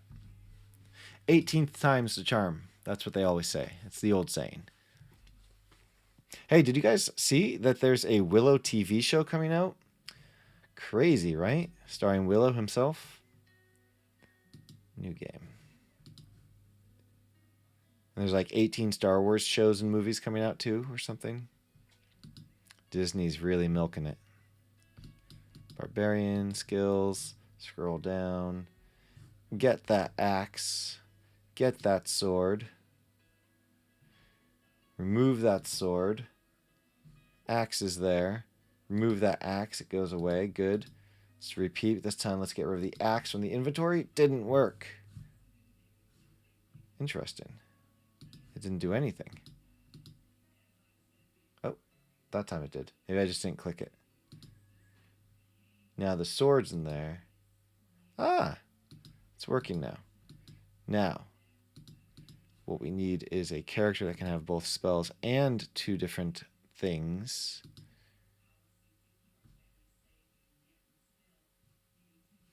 This is not it. Who can have two different weapons as well as spells? Can any of them have two different weapons? Okay, so the paladin can. So a mace and a sword. Mace goes into the inventory. They get the mind magic going. Mind magic. Let's remove that book. And the mace is still here. Yes. And then remove the mace. And then add the biomagic and the mind magic. Ooh, no, let's remove the biomagic. Remove the mind magic. Remove the sword. Sword, body, body. Mace. No, can't do that. Mace. And now let's do the sword. And the mace goes away. Gets equipped. That seems to be working. I watched it maybe a year and a half ago, a couple years ago. It's not bad. It's dated, the graphics and all that, and it's a little, it's George Lucas, right? So it's a little like playful, but it's good still. The original Willow. Yeah, and I also like the newer Star Wars show. I didn't watch all of Book of Boba Fett, but I really enjoyed the Mandalorian. Just the whole Western theme of it. I thought that was just really nice. It was neat. The music was great. The pacing very slow, but the pacing I thought was pretty good. Um, I think I saw all of season 2 as well. Um, but you know the new movies are really good. The first, what's the one that the prequel to A New Hope, where the Death Star, they get the Death Star plans. That one's my favorite. I can never remember the name for some reason, but that one's my favorite. And I see they're making Andor, which I think is the TV show that precursors that. So it's a prequel to a prequel to a prequel, or something like that. No, prequel to a prequel.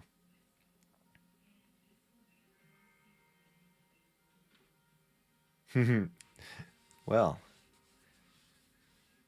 yeah, you would definitely have to rewatch Willow. I'm sure that's going to be a must.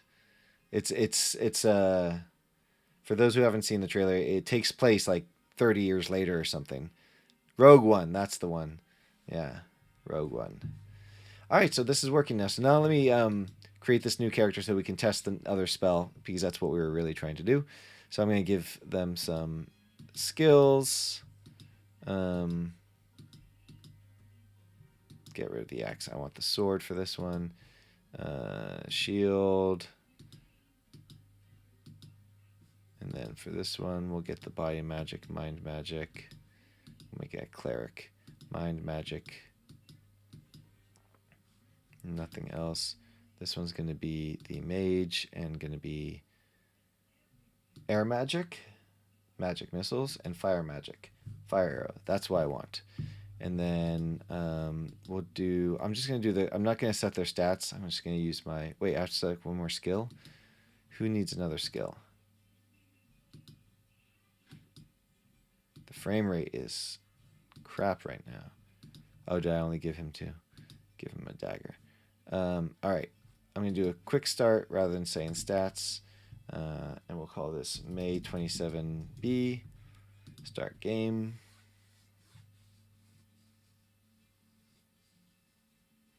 Oh, this might have an issue. There might be a bug here. I saw this earlier. Yeah, so they didn't load properly. I'm not sure why, but I think if I stop that and go to Ironport and press play, I think it should load properly. I'm not sure why it doesn't load properly on that transition. I need to dig into that. Yeah. So now we look at our skills. Nope. Inventory. Oh, interesting. They also put it way over there. I don't know why. This will come in handy. This will come in handy. Let's everybody learn. This will come in handy. This will come in handy. This will come Also, in handy. why is the shield here? See that? That didn't happen before, though, right? Interesting. I wonder why. Because earlier when I was having issues equipping and stuff, this wasn't showing up at all. That's weird. All right. Cast. So here's the deal. It's 9 o'clock. Or almost 9 o'clock. And the next thing I was going to do is try to do a spell that shoots flaming magical arrows straight ahead up to 20 meters, which is a big task because one of the things I wanted to do was include some sort of actual ballistics. Is that the right word? Where the physics of the trajectory of the arrow. So if any of you know the old Might and Magic 6 game, the arrows just fly straight. And in fact, let's see. Let me find it on YouTube. And let's see. Might and Magic 6 gameplay. Make sure the sound is down. It is. All right, so let's see if we can find some of this game. So you can see the inspiration here. Wait a minute, this is different. So this must have mods because this is not the right character creation scene. Yeah, this is mods. Let me find a different one. Hold on. I want the original. Okay. 3DO. Alright. Good luck. Alright, so this is the creation scene. So you can see how I've borrowed some ideas from it. Mine's going to be better, though. What we got? So now we've got the scene here. You can see the inventory, the drag and drop inventory, the player on the right or to the side. Portraits down here. You can see, you can get the idea, right? Nothing's new. So this one they used a secret. What I want is to see the arrows. Well,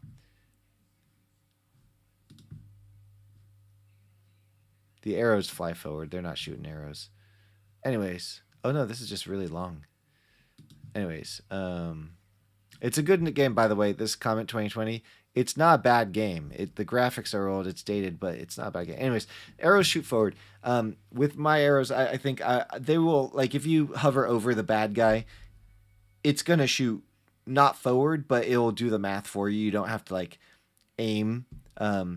There's gonna, rather than you aiming where you have to learn the physical dexterity, your character stats will have like, there will be like a cone, and the more accuracy you have, the smaller the cone will be.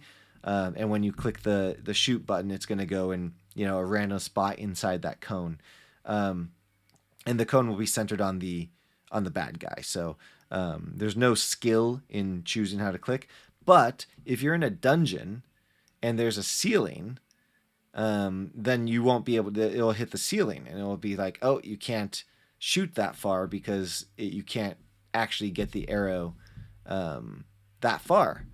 And so that adds a layer of complexity. If it just shot forward, that's something. And I think maybe one of these spells will do that. So maybe Magic Missile, being a missile, not an arrow or something, maybe that will go straight forward, so it can just go straight forward forever with magical things. But for an arrow, a flaming arrow, for instance, it'll have to do that sort of angle thing. So what I was hoping to do next is maybe start with being able to cast these particles. Arrows, regular arrows, will be treated the same way. They'll just be like a magic spell without any magic attached to it. Of course, if the bow you're using is a magical bow, or maybe it's the arrows, I haven't decided that yet, then there will be a magical arrow. But in this regard, I'd have to build a few things for the projectile system, excluding whether it is an area of effect or individual or chain or something like that. Those, on hit effects. The next step will just be making something fly forward, and then after you get the magic missile flying straight forward, which is pretty easy to do, up to a certain distance. And what happens when it hits that distance? Does it just explode in a poof? Does it, what happens? I don't know. Something will have to happen. But then for the other arrows, it has to have a trajectory. And I'd want to show that in some sort of particle systems thing. So there's a lot to do with that, just those two things. Mostly the second one with the particle system thing and learning the trajectory. I might have to get an asset from the store for this because I don't know anything about trigonometry. I think it's trigonometry. I don't even know. For figuring out the trajectory of stuff like the force and like some arrows. So my thinking is that some bows will be stronger than others. The stronger the bow, the less of an upward angle you need to do, and the further the bow can shoot.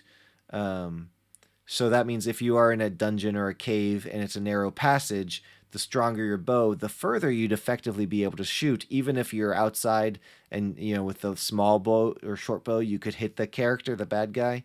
if you were outside. Since you're in a cave, it's going to hit the ceiling, so you can't actually shoot it. But if you have a stronger bow, you don't have to angle as high up, and so you will be able to shoot effectively farther in the small areas. That's my thinking. So there's a lot going on with that. That concept is a bunch. And it's 9 p.m. now. It's been 3 hours. And so it's about time for me to take another walk, maybe. Grab a little bit more of a snack, some small amount of food, and go to sleep.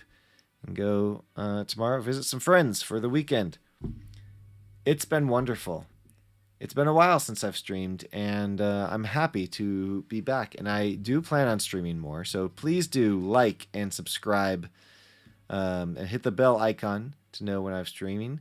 It's always fun to talk to you folks, Leonardo and JT.